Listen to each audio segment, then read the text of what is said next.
Hi friend, soul ফ্যামিলিতে স্বাগত। এখন আমি যে টপিকের উপর আলোচনা করব সে হচ্ছে কুণ্ডলিনী আওয়েকেনিং। এই কুণ্ডলিনী কি, কেন আওয়েকেন করতে হয় এবং এর সাইড এফেক্ট কি এবং কি পদ্ধতিতে করবে, আমি একটা সরল পদ্ধতি তোমাকে একদম ভিডিওর শেষের দিকে বলে দেব। তার আগে তুমি জেনে নাও যে কুণ্ডলিনী যে কনসেপ্ট কি, এর সাইড এফেক্ট কি হয়। কুণ্ডলিনী হচ্ছে একটা শক্তি যেটা প্রত্যেকটা মানব শরীরে রয়েছে এবং সুপ্ত অবস্থায়। এই শক্তিকে যদি তুমি জাগাতে পারো তাহলে তুমি ভূত, ভবিষ্যৎ, বর্তমান সব কিছু সম্পর্কে তুমি সামনে দেখতে পাবে। অনেক কিছু, যারা মৃত ব্যক্তি তাদেরকে দেখতে পাবে, অনেক স্পিরিটকে তুমি দেখতে পাবে, অনেক আওয়াজ তুমি শুনতে পাবে যেটি হয়তো তুমি কোনোদিন শোনোনি, এবং তুমি জীবন্ত অবস্থায় মোক্ষ লাভকে এক্সপিরিয়েন্স করবে এবং তুমি একটা মানুষকে দেখে বলে দিতে পারবে তার মন মস্তিষ্কে কী চলছে এবং তার ফিউচার কী হতে পারে। এছাড়াও আরও অনেক কিছু তুমি এক্সপিরিয়েন্স করতে পারবে যেটি নর্মাল মানুষ করতে পারে না। এই ঊর্জা তোমাকে পজিটিভ অনেক কিছু দেবে এবং নেগেটিভ তুমি যেদিকে অ্যাপ্লাই করবে সেদিকে হবে। কুণ্ডলিনী এমন একটি শক্তি, একে ঝেলে নেওয়া মুশকিল, মানে একে নিয়ন্ত্রণ করা মুশকিল রয়েছে। তার জন্য সাইড এফেক্ট হয়, যেমন হয়তো এমন কিছু ভিজন তোমার সামনে চলে এলো যে তুমি আতঙ্কে পড়ে যাবে, এমন কিছু সাউন্ড তুমি শুনছো যেটা হয়তো নর্মাল নয়, বা হয়তো তোমার সবসময় মনে হবে তুমি নেশাগ্রস্ত অবস্থায় রয়েছ, তোমার চোখ লাল হয়ে থাকবে এবং তোমার এই যে সাংসারিক যে সকল বিষয়গুলো রয়েছে সবার থেকে একটা ডিটাচ তোমাকে ফিল করাবে এই কুণ্ডলিনী জাগরণ হলে। তার জন্যে তোমাকে কিন্তু কুণ্ডলিনী জাগরণ হঠাৎ করে করবে না। মানে যেমন ধরো তুমি হয়তো ঘুমিয়ে রয়েছো, নর্মালভাবে ঘুম ভেঙে গেল এবং তুমি উঠে গেলে, সেটা যেটা প্রকৃতি নিজের থেকে করে। এমন কিছু সিচুয়েশান তৈরি হয়ে যায় যে প্রকৃতি কুণ্ডলিনীকে নিজের থেকে জাগরণ করে দেয়, আবার হঠাৎ করে সুপ্ত অবস্থায় চলে যায়। কিন্তু যখন তুমি নিজের থেকে জাগাবে, যেমন ধরো তুমি ঘুমিয়ে রয়েছো, হঠাৎ করে কেউ তোমাকে জাগিয়ে দিয়েছে, তখন কেমন হবে? ঠিক একই রকম, যে হঠাৎ করে জেগে গেলে কুণ্ডলী, তখন কিন্তু তোমার শরীরে একটা ডিসব্যালেন্স চলে আসবে, তাকে ঝেলা মুশকিল হয়ে যাবে, হ্যাঁ না? তার জন্য তুমি যেটা করবে, ধীরে ধীরে যে প্রসেস আমি তোমাকে বলে দেবো ফ্রেন্ড, সেটা ধীরে ধীরে তোমার কুণ্ডলী জাগরণ হবে এবং সময় হয়তো একটু লাগবে, যেটা এই যে তোমার ঊর্জা, এই যে কুণ্ডলিনীর ঊর্জাকে তুমি তোমার বডিতে ভালো করে তুমি শিফট করে নিতে পারবে, এতে তোমার ব্যালেন্স থাকবে। কুণ্ডলিনী আবেকেন করার আগে তুমি অবশ্যই 7 চক্রের উপর কাজ করবে, আর 7 চক্রের উপর তোমাকে আমি সেপারেট ভিডিও একটা বানিয়ে দেব, নাহলে এই ভিডিও অনেক বড় হয়ে যাবে। তো কুণ্ডলিনী আবেকেন কিন্তু করার আগে অবশ্যই 7 চক্রের উপর কাজ করবে, তারপর কুণ্ডলিনী আবেকেনিকের কাজ করবে। এবার আমি তোমাকে বলবো যে কুণ্ডলিনী কিভাবে আবেকেন করবে এবং তার একটা সরল পদ্ধতি। কুণ্ডলিনী আবেকেন করার অনেক পদ্ধতি রয়েছে, তবে চেষ্টা করো সেগুলো করার যে কোনো একটাকেই তুমি অ্যাপ্লাই করবে, একাধিক নয়, যে এটাতে হচ্ছে না মানে আমি আবার চেঞ্জ করে দিচ্ছি, নয়, একটাকে তুমি অ্যাপ্লাই করবে। যেহেতু এর সাইড এফেক্ট রয়েছে, তাই তোমাকে ভেবে চিন্তে করতে হবে যে আমি ওই যে পদ্ধতি করছি সেটা ঝেলতে পারবো কিনা। ঠিক আছে, প্র্যাকটিক্যালি যদি কেউ করেছে তো সেই বিষয়টা দেখে ভেবেচিন্তে করবে, কারণ সাইড এফেক্ট রয়েছে। আমি তোমাকে যে পদ্ধতি বলে দিচ্ছি সেটা সরল পদ্ধতি এবং এটা ধীরে ধীরে একটু সময় লাগবে ফ্রেন্ড, ঠিক আছে।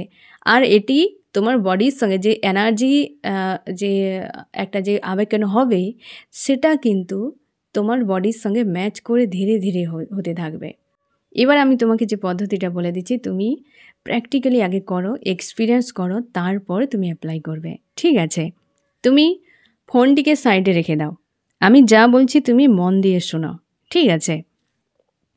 তুমি প্রথমে যেভাবে ধ্যানে বসো ঠিক সেইভাবে বসে পড়ো, চোখ খোলা থাকছে, এখন অন্তত চোখ খোলা থাকছে, ঠিক আছে। চোখকে খুলে রাখো, তুমি তোমার মাইন্ডকে নিয়ে যাও তোমার মেরুদণ্ডে তাকে সোজা করো পুরোপুরিভাবে, এবং তারপর ঘাড়কে সোজা করো, তারপর তোমার মস্তিষ্ক, মানে তোমার মস্তিষ্ক তোমার ঘাড় এবং তোমার হচ্ছে মেরুদণ্ড, তিনটি একই সরলরেখায়, এবং তুমি ইজি করে দাও, রিল্যাক্স, লুজ নয়। লুজ হলে তুমি আবার বেঁকে যাবে। সোজা থাকবে কিন্তু ইজি। তারপর তোমার দুটো হাতকে দুটো হাঁটুর উপর রাখো, ঠিক আছে? এবং তুমি তোমার দৃষ্টিকে নাকের উপর রাখো, যে দুটো চোখের দৃষ্টি যেন নাকের উপর থাকে, আছে নাকের উপর থাকলো, এবং সমান যত দূরে তোমার চোখ যাচ্ছে তুমি সেই দিকে দেখো, ঠিক আছে? এবার তোমার বডি পুরোপুরি একদম সোজা হয়ে গেছে। তুমি এই অবস্থাতেই স্থির থাকো, কোনোভাবে নড়বে না, এই অবস্থাতেই থাকবে। এবার তুমি তোমার হাতকে, যে আঙুলগুলো রয়েছে হাতের, যে আঙুল, তোমার বাম হাত বা ডান হাত আগে নিয়ে আসো, তোমার নাকের গোড়াতে রাখো। তার 4 আঙুল দূরত্বের পর আবার তুমি অন্য হাতের 4 আঙুলকে যোগ করো, 8 আঙুল হচ্ছে। আবার সামনের হাতটাকে নিয়ে পেছনের হাতের যোগ করো, সেখানে হয়ে যাচ্ছে 12 আঙুল। ওই দূরত্বটিকে তুমি নজরে রাখো, তোমার চোখকে নিয়ে আসো যে ওই দূরত্বে, ঠিক আছে? তোমার মনে হবে যে তুমি নিচের দিকে করে দিয়েছো, তো ঘাড় নামাতে পারবে না। তুমি দেখে নিতেই পারো, বা তুমি দেখতেও পাবে যে তোমার হাত কত দূরে গিয়েছে, ঠিক আছে? এবার হচ্ছে তুমি ধীরে ধীরে তোমার হাতকে ওই হাঁটুর উপরে রেখে দাও, এবং বুড়ি আঙুল আর হচ্ছে অনামিকাকে যোগ করে রাখো, আর বাকি আঙুলগুলোকে ছেড়ে দাও। এইভাবে জাস্ট, মানে ধ্যান করলে যেভাবে বসা যায় তোমরা জানো, তো ওইভাবে বসো এবং ধীরে ধীরে চোখকে বন্ধ করো। ওই তোমার 12 আঙুল দূরত্বে তোমার মাইন্ডকে তুমি নিয়ে যাও এবং শ্বাস বায়ু টানতে থাকো ধীরে ধীরে। তোমার মাইন্ড সেই শ্বাস বায়ুর সঙ্গে ধীরে ধীরে নাকের ভেতর দিয়ে তোমার শ্বাসনালী হয়ে ফুসফুসে, তারপর ফুসফুস হয়ে হৃৎপিণ্ডে, এবং হৃৎপিণ্ড থেকে আবার ফুসফুসে, ফুসফুস থেকে ধীরে ধীরে শ্বাসনালী হয়ে আবার নাকের ভেতর দিয়ে সেই 12 আঙুল দূরত্বে গিয়ে হাওয়ায় মিলিয়ে গেল। আবার ঠিক একইভাবে শ্বাস তুমি নেবে, আবার ছেড়ে দেবে, যে ওই 12 আঙুল দূরত্ব থেকে আবার তুমি শ্বাস বায়ু টানলে, এবং তোমার মাইন্ডও ধীরে ধীরে নাকের ভেতর দিয়ে তোমার হচ্ছে শ্বাসনালী হয়ে তোমার ফুসফুসে, ফুসফুস থেকে তোমার হৃৎপিণ্ডে, হৃৎপিণ্ড থেকে আবার ফুসফুসে, ফুসফুস থেকে ধীরে ধীরে তোমার শ্বাসনালী হয়ে নাকের মধ্য দিয়ে আবার সেই 12 আঙুল দূরত্বে গিয়ে হাওয়ায় মিলিয়ে গেল। আবার পুনরায় করো, যে সেই 12 আঙুল দূরত্ব থেকে শ্বাসবায়ু ধীরে ধীরে তোমার নাকের ভেতর হয়ে শ্বাসনালী হয়ে ফুসফুসে, ফুসফুস থেকে হৃৎপিণ্ডে, হৃৎপিণ্ডের সেই পয়েন্টে তোমার মাইন্ডকে দাঁড় করে রাখো, যেখানে তোমার পৌঁছে গিয়ে একটা পয়েন্টে টাচ করে বেরিয়ে যাচ্ছে। ওই টাচ পয়েন্টে তুমি হচ্ছে একটা কোনো নির্দিষ্ট জায়গায় টাচ করো, ওই টাচ পয়েন্টকে মনে রাখো, দিয়ে আবার সেখান থেকে বেরিয়ে শ্বাসবায়ু ফুসফুসে, ফুসফুস থেকে আবার হচ্ছে তোমার শ্বাসনালী হয়ে নাকের মধ্য দিয়ে আবার 12 আঙুল দূরত্বে তুমি শ্বাসবায়ুকে ছেড়ে দিলে। আবার তুমি করো, 12 আঙুল দূরত্ব থেকে শ্বাসবায়ুকে টানলে তোমার নাকের মধ্য দিয়ে শ্বাসনালী হয়ে ফুসফুসে, হৃৎপিণ্ডে, হৃৎপিণ্ডের যে জায়গাতে তুমি ঠিক করেছিলে যে এই জায়গায় তোমার মাইন্ড টাচ করেছে, ওইখানে তুমি দাঁড় করে দাও তোমার মাইন্ডকে। তারপর তুমি শ্বাসবায়ুকে এমনিই বের করে দাও তোমার ফুসফুসে, আর মাইন্ড কিন্তু ওই জায়গাতে দাঁড়িয়ে থাকবে। ধীরে ধীরে ফুসফুস থেকে তোমার শ্বাসনালী হয়ে নাকের মধ্য দিয়ে বাইরে সেই 12 আঙুল পর্যন্ত বেরিয়ে গেল, কিন্তু তোমার মাইন্ড ওই জায়গাতে দাঁড়িয়ে রয়েছে। এবার তুমি কেবল 12 আঙুলের দূরত্ব থেকে শ্বাসবায়ুকে টানবে, দিয়ে নাকের মধ্য দিয়ে শ্বাসনালী হয়ে ফুসফুসে এবং হার্টে পৌঁছাবে, কিন্তু মাইন্ড তোমার ওই পয়েন্টে দাঁড়িয়ে থাকবে। এইটি একটু চাপের মনে হবে, মাইন্ড এদিক ওদিক ঘুরতে থাকবে, বাট তোমাকে এটি কন্টিনিউ করতে হবে, একদিনে হবে না ফ্রেন্ড।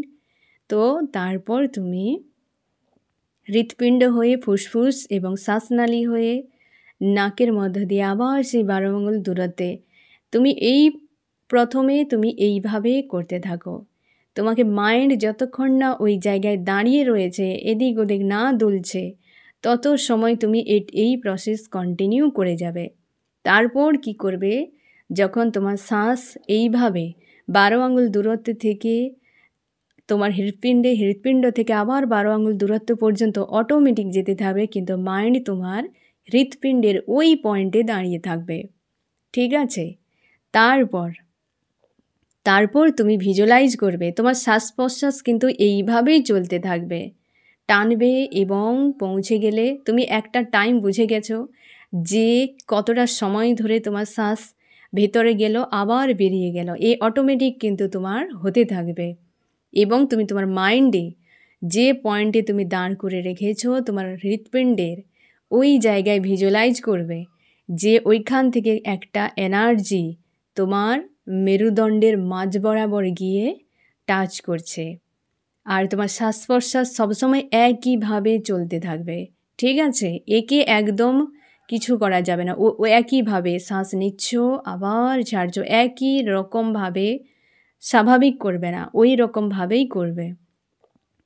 এবং ভিজুয়ালাইজ করো যে এনার্জি তোমার ওই পয়েন্ট থেকে, হৃৎপিণ্ডের ওই পয়েন্ট থেকে তোমার মেরুদণ্ডের মাঝ বরাবর গিয়ে সেখানে টাচ হয়ে মেরুদণ্ডর গা হয়ে ধীরে ধীরে ধীরে ধীরে উপরের দিকে উঠছে।